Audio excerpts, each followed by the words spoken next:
Welcome to Talk Tensors. Great to be here. Today, we are not just talking about another large language model or some new chatbot interface. We are talking about the architecture around the model. We're looking at what happens when you stop asking a chatbot to write some code and start building an entire software company that's made of neural networks. It's a fundamental shift, really, from inference to agency. And frankly, it's about time. We've spent the last few years watching people try to force a single prompt to do the work of an entire engineering department. And, well, the results have been mixed, put it politely. Mixed is a very generous word. It is. I think anyone listening who has tried to get GPT-4 to write a complex application from scratch knows the pain. It gets the first function right, it gets the second one right. But by the time it's writing the database schema, it has completely forgotten what the front end is supposed to look like. It just loses the thread. Exactly. It loses the plot. And that is the specific problem the paper we are covering today aims to solve. The paper is titled MetaGPT, Metaprogramming for a Multi-Agent Collaborative Framework. And it tackles that fundamental instability of long-chain reasoning in AI. And the core thesis here is just fascinating because it's almost countercultural for the AI space right now. Usually, the answer to AI isn't working well enough is make the model bigger, right? Add more parameters, or just give it more compute. The dogma of scale is all you need. That's been the mantra for years. But the authors of MetaGPT argue that the solution isn't scale at all, it's bureaucracy. It sounds so boring, doesn't it, when you first hear it? We associate bureaucracy with, inefficiency, with red tape. But think about human organizations for a second.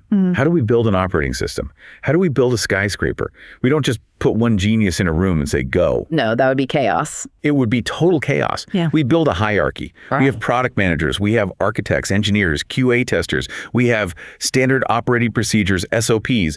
This paper effectively asks, what happens if we encode those very human SOPs into the prompts that drive a multi-agent system?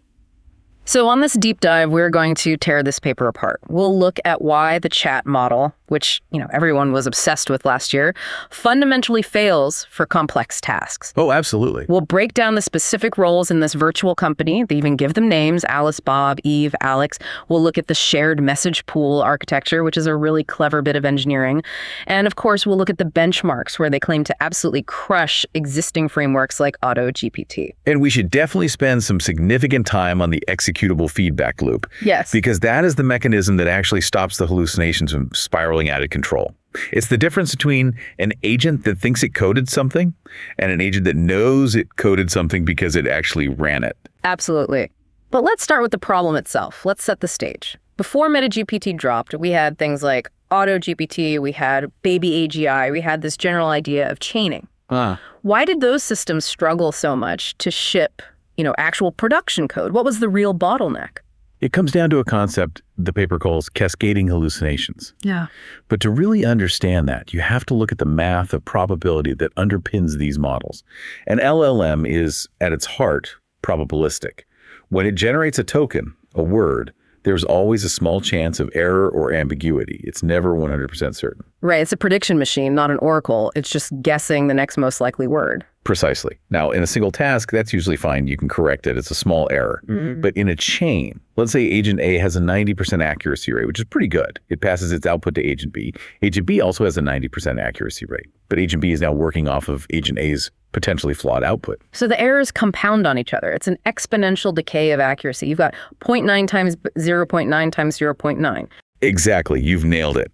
By the time you get to the fourth or fifth step in a chain, your overall accuracy has dropped to around 65% or even lower. And in software engineering, a 65% accurate code base isn't a C-. No, it's a non-functioning code base. It's a crash. It's a syntax error on line 1. It's garbage.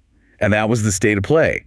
These chained agents were producing syntactically plausible garbage. The paper also uses that great phrase, Chinese whispers, or the telephone game. Yes, and that refers specifically to the unstructured nature of the communication between the agents.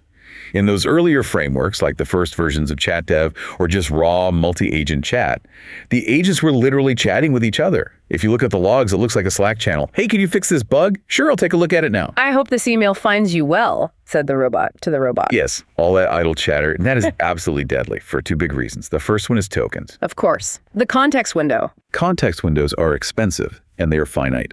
If 30% of your context window is filled with polite pleasantries, that's 30% less memory available for the actual code logic. We are paying for these models by the token, so idle chatter is literal, measurable, wasted money. And the second reason has to be ambiguity, right? Ambiguity. Natural language is high context and incredibly vague. Make the button bigger is a terrible instruction for a human coder, let alone an AI. Right. Increase button padding by 10 pixels on all sides is a good instruction. Chat encourages the former. SOPs enforce the latter. When agents just talk, they tend to loop.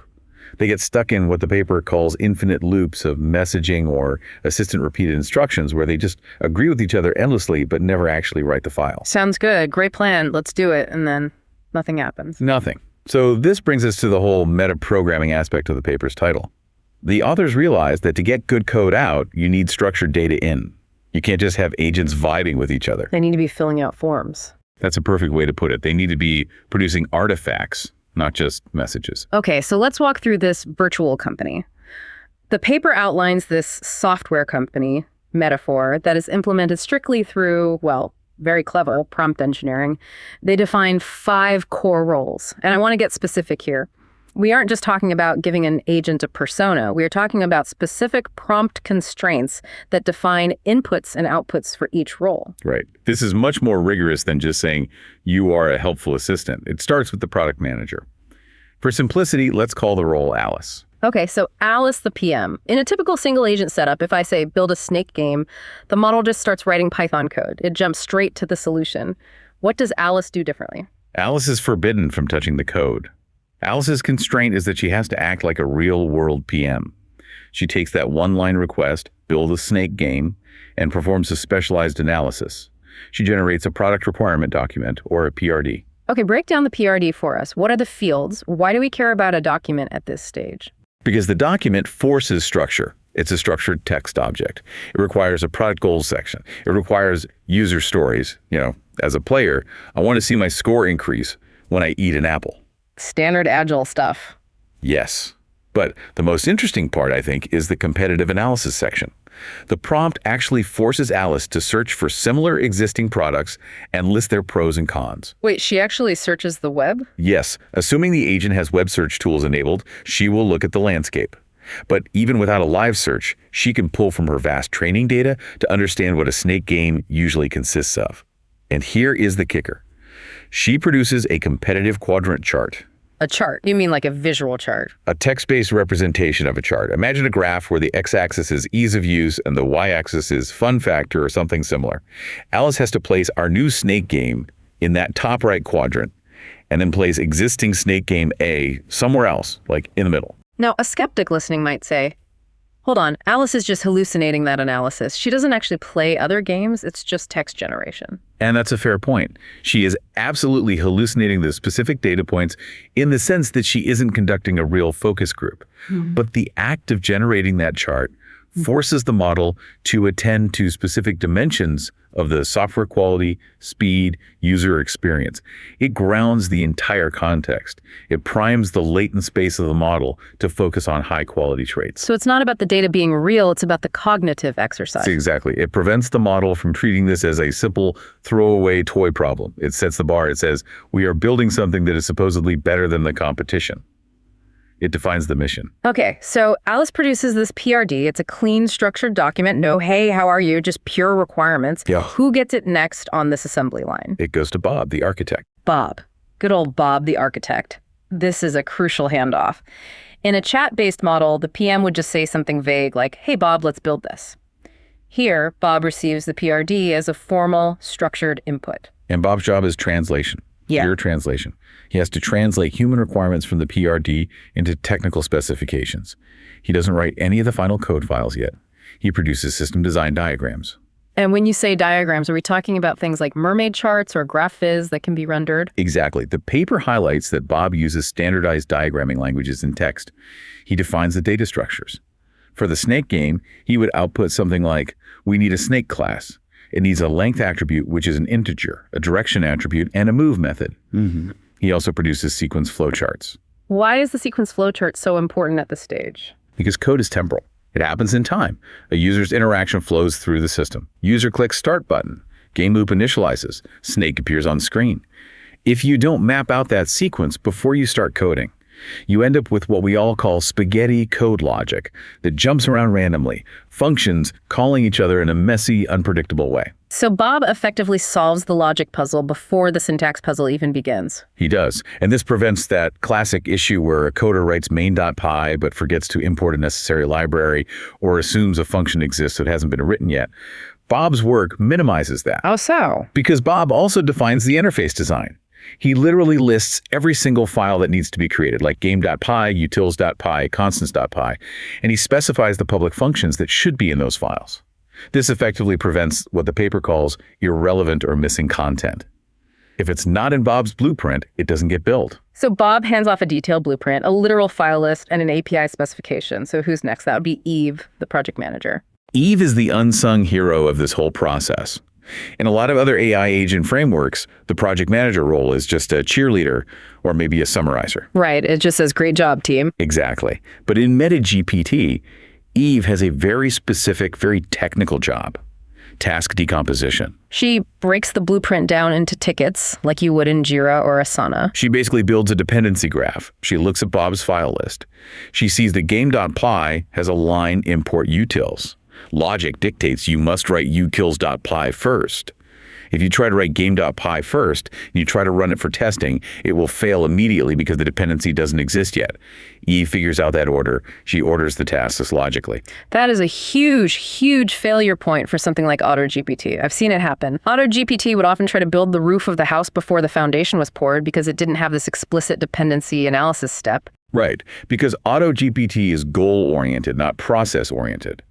It sees the final goal, build house, and it might randomly grab shingles because that's a token that is highly associated with houses. Eve forces a sequential logical execution.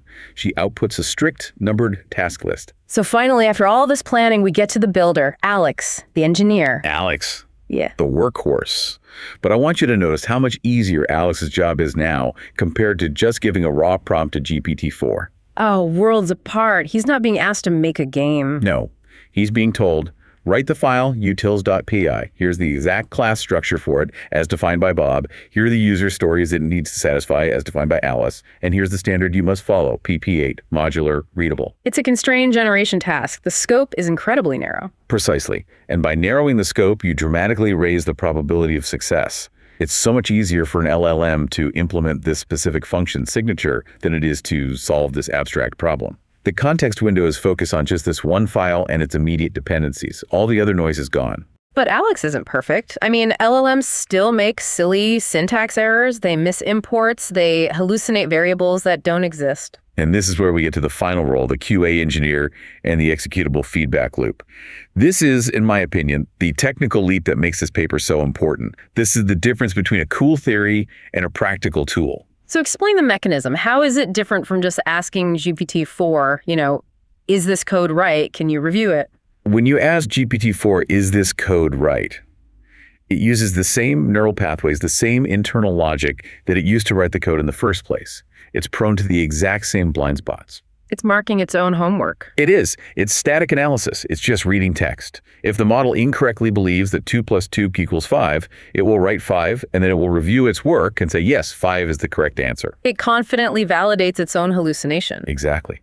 MetaGPT moves from static analysis to dynamic analysis. It doesn't just read the code. It actually runs the code. It spins up a Python interpreter in a sandbox environment. Yes. It takes Alex's code and executes it. If it's a standalone script, it runs it. If it's a library file, it runs the unit tests that are generated by the QA role. And if it crashes, what happens then? If it crashes, the Python interpreter doesn't lie. It spits out a standard objective error log, a traceback. Import error, no module name plugame. Index error, list index out of range. Syntax error, invalid syntax. MetaGPT captures that raw text, the actual error log, and feeds it back into Alex's prompt for the next turn. So the prompt becomes, okay, Alex, here's the code you just wrote. We ran it, and here's the exact error it caused. Fix it. And that is an incredibly powerful grounding mechanism. The interpreter acts as an objective source of truth from the outside world. The LLM can't argue with a traceback. It forces the model to step out of its own hallucination and confront cold, hard reality. Oh, I thought that variable was defined, but the error says it isn't. I guess I must define it. The paper mentions they cap this at 3 retries. Why 3? It's a sensible heuristic. If you can't fix a bug in 3 tries, you probably have a fundamental flaw in the design, which would be Bob's fault, rather than a simple syntax error, which is Alex's fault. Right. You don't want the agent burning dollars in compute cycles in an infinite debugging loop trying to fix a mathematically impossible equation or a deep logical flaw. It's a circuit breaker. I want to pause on the communication architecture itself. We talked about no chat, but technically, how are these agents passing these PRDs and design docs to each other? They aren't, emailing them. No, they use a shared message pool, which is based on a publish-subscribe pattern. PubSub. That's a standard backend architecture. Exactly. It's a proven concept. Imagine a global bulletin board or a central database. When Alice, the PM, finishes her PRD, she doesn't go looking for Bob to hand it to him. She just staples the PRD to the board and puts a tag on it. Product requirements. And Bob, the architect, is just sitting there waiting. Bob is essentially sleeping. He's dormant. But Bob has a subscription to the tag product requirements.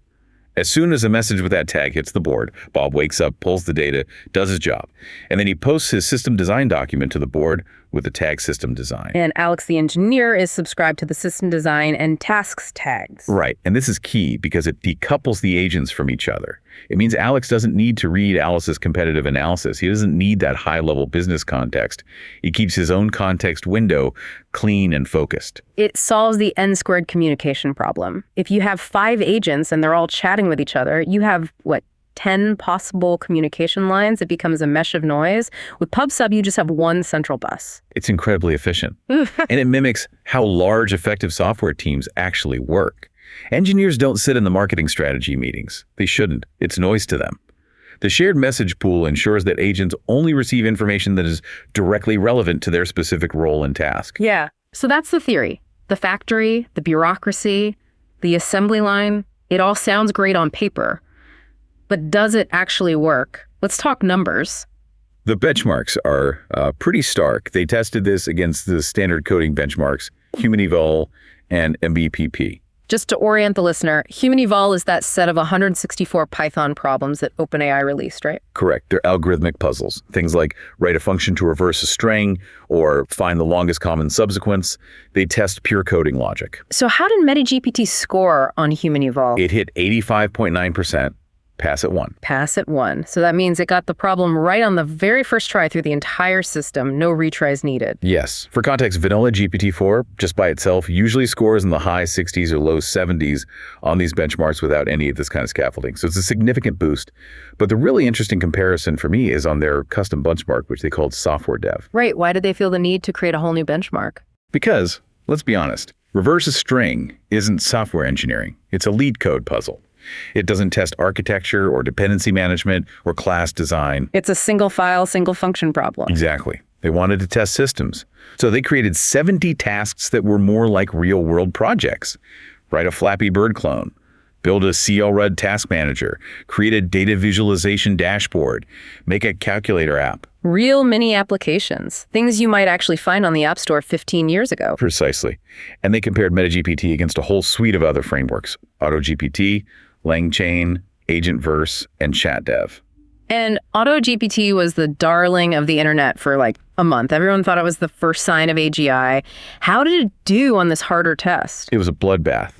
On the executability metric, which just means does the code actually run without crashing immediately, Auto-GPT scored a 1.0 out of 4. It basically failed every single time. Pretty much. It produced snippets of code, it produced ideas, but it rarely, if ever, produced a cohesive, runnable folder of files that worked together. It would get lost in its own loop. It couldn't maintain the file structure over time. And MetaGPT's score? It scored between 3.75 and 3.9 out of 4. Nearly flawless executability. That's not just a small improvement. That is statistically night and day. It's the difference between a toy and a potential tool. It also beat ChatDev, which is probably its closest competitor. ChatDev scored around 2.25. It would often produce code that looked correct to a human reader, but had subtle dependency errors. Which goes back to the chat versus SOP difference. Absolutely. The ChatDev agents would sort of agree with each other, yes, this code looks good, but nobody was there to actually run it and find the bug. MetaGPT ran it. There was an interesting note in the results about efficiency. MetaGPT actually used more tokens than the other systems. It did. And that makes sense. It's verbose. Writing a detailed PRD takes tokens. Writing out a sequence diagram in Mermaid syntax takes tokens. ChatDev is chatty, but it's often concisely wrong. MetaGPT generates heavy documentation. But I guess efficiency isn't just who used the fewest tokens, it's tokens per working line of code. Exactly. That's the real metric. If I spend 100 tokens and I get broken code, I've wasted 100 tokens. My return on investment is 0. If I spend 1,000 tokens and get working executable code, I've made a good investment. MetaGPT is costly but effective. Let's talk about the qualitative results for a second. They actually built a tank battle game, right? In a single line prompt, write a tank battle game. That was the entire input.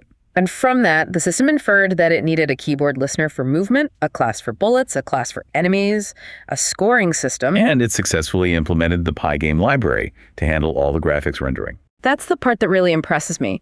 It handled the external library dependencies. That is usually where LLMs completely choke. They hallucinate methods that don't exist in the library, or they try to use functions that were deprecated 3 years ago. The architect role, Bob, really helps here.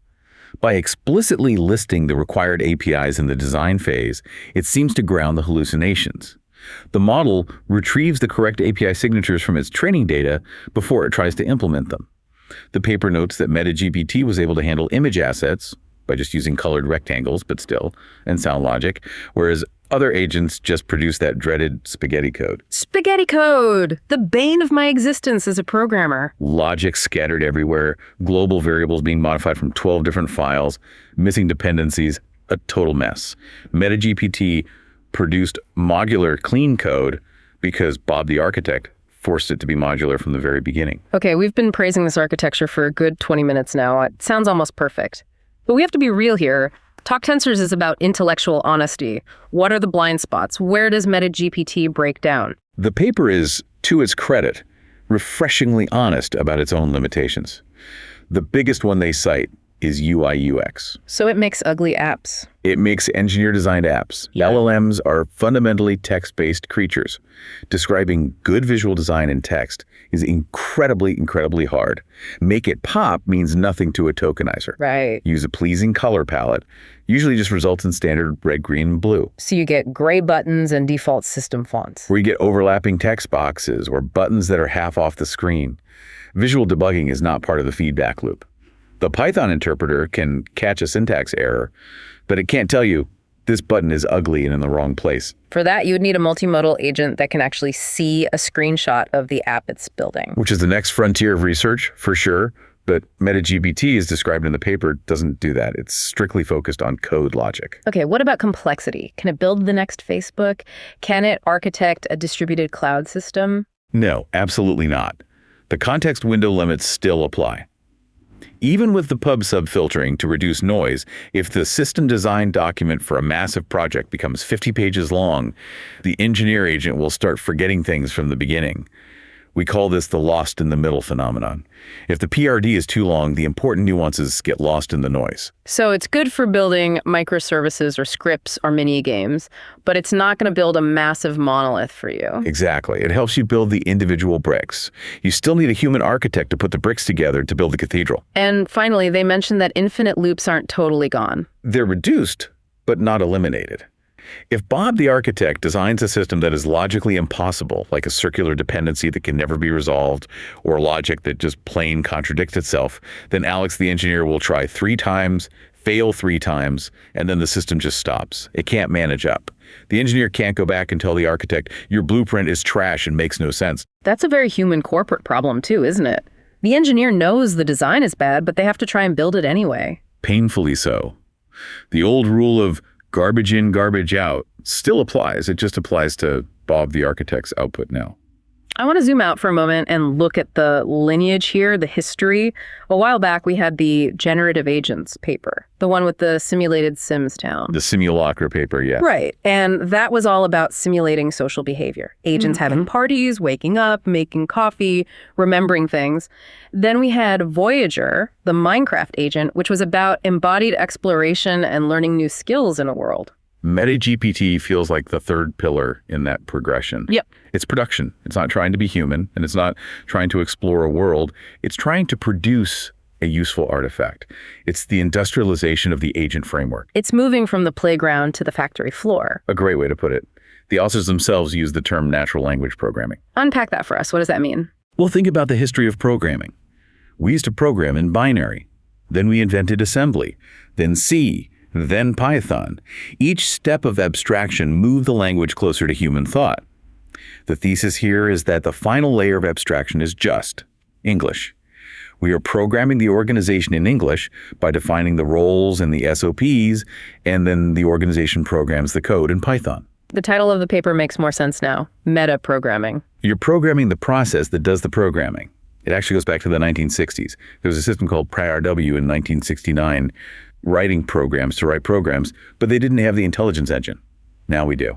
It's fascinating to think that the solution to making AI more creative and capable was actually to force it to be more boring, to force it to fill out forms and follow rules and sit in meetings, metaphorically. Constraints breed creativity, or in this case, constraints breed reliability. When you're building software, reliability is often more important. Which brings us to our favorite segment of the deep dive. Novel notions. Let's get weird. This is the part of the show where we take the core concepts from the paper and we extrapolate them way out into the future. Quick disclaimer, we are speculating here. This is purely for entertainment purposes only. Don't go building a startup based on this. Or I don't know. What have you got? I've been thinking about this all day. I'm obsessed with the idea of the self-rewriting bureaucracy. Yeah, I'm listening. So in MetaGPT, the SOPs are fixed. Alice is always the PM. Bob is always the architect. The process is the same every time. But what if we introduce a new role? Let's call it the process engineer. An agent that's designed to optimize the other agents. A meta agent. Exactly. After every single project, the process engineer looks at the logs, the token usage, the time taken. Let's say the user asks for a simple hello world script. The process engineer sees that Bob the architect spent 500 tokens designing a massive, complex system architecture for what is essentially a 3-line script. That's total waste. That's bureaucratic bloat. So the process engineer rewrites the core SOPs. It creates a new rule in the system. If task complexity is less than 0.1, then skip architectural. It flattens the organizational chart dynamically based on the task. Yes, but it could work the other way too. If the task is build a secure banking application, it might look at the requirements and decide, for this, we need 2 QA engineers and a dedicated security auditor agent. It spawns new roles on the fly. That is fascinating because it mimics real-world organizational evolution. Startups begin totally flat. As they scale, they add layers of management. When they get bloated, they have layoffs and try to flatten again. You're suggesting an AI swarm that undergoes corporate restructuring in real time between projects. Recursive SOP optimization. The system doesn't just learn to code better, it learns to work better. It literally rewrites its own prompts to be more efficient. The danger, of course, is that it goes too far and creates a Kafka-esque bureaucracy where you have the form-checking agent fighting with the compliant signature agent and then nothing ever gets built at all. You hit the red tape event horizon. We'll need a CEO agent to come in and fire everyone every 6 months. Okay, my second notion connects to that agent store concept they briefly mentioned in the paper. I'm calling it the global agent economy. Go on. Right now, MetaGPT is a closed system. All the agents are typically running on the same model, maybe GPT-4 or some equivalent. But let's say you're building a video game and you need some background music. GPT-4 is terrible at generating actual audio files. Right. It can't produce an MP3 file. It can only describe what the music should sound like. But there are other models that can. Suno, Audio LDM, those are specialized for music. In the global agent economy, your MetaGPT project manager realizes, I have a missing dependency. Backgroundmusic.mp3. It doesn't try to fake it. It goes to a standardized API, a global marketplace, and broadcasts a request for proposal. I need a 3-minute ambient sci-fi track. My budget is 500 compute credits. It outsources the task to the lowest bidder. It hires a specialized musician agent that might be running on a server in Tokyo. It pays it in compute credits or maybe even a cryptocurrency. The musician agent delivers the MP3, and the MetaGPT engineer just integrates it into the game. So you move from a multi-agent system contained in one box to an agent supply chain that spans the globe. Exactly. Just like how Boeing doesn't build every single screw in the airplane themselves, they manage a global supply chain. MetaGPT becomes the general contractor for software development. That feels incredibly close to reality. We already have the APIs for these specialized models. We just need the transaction layer and the standardized communication protocol to link them all together. It changes the entire economic model of AI. You stop paying for chat and you start paying for deliverables. Start saving your tokens, folks. The robot gig economy is coming. Indeed it is. All right, let's bring it back to today. For a listener who might be an engineer or a researcher, what is the one practical thing they should steal from this paper right now and apply to their own work? Steal the concept of structured output. Stop letting your agents just chat with each other. Force them to produce JSON or YAML or Markdown files with very strict schemas. If you constrain the output format, you constrain the potential for hallucination. And use executable feedback. If the agent can't run its own code and see the errors, it doesn't really know if it works. Absolutely. The interpreter is the ultimate objective reality check. And maybe, just maybe, have a little more respect for your own human project manager at work. They are the error correction layer of human reality. I don't know if I'd go that far, but the data here certainly suggests that their role is crucial. The data is rigorous. The paper is MetaGPT, Metaprogramming for a Multi-Agent Collaborative Framework. The link, as always, will be in the show notes. I highly recommend you go read the prompts in the appendix. They are a genuine masterclass in advanced prompt engineering. Highly recommended. A fantastic read. Thanks for joining us on this deep dive. We'll see you next time on Talk Tensors.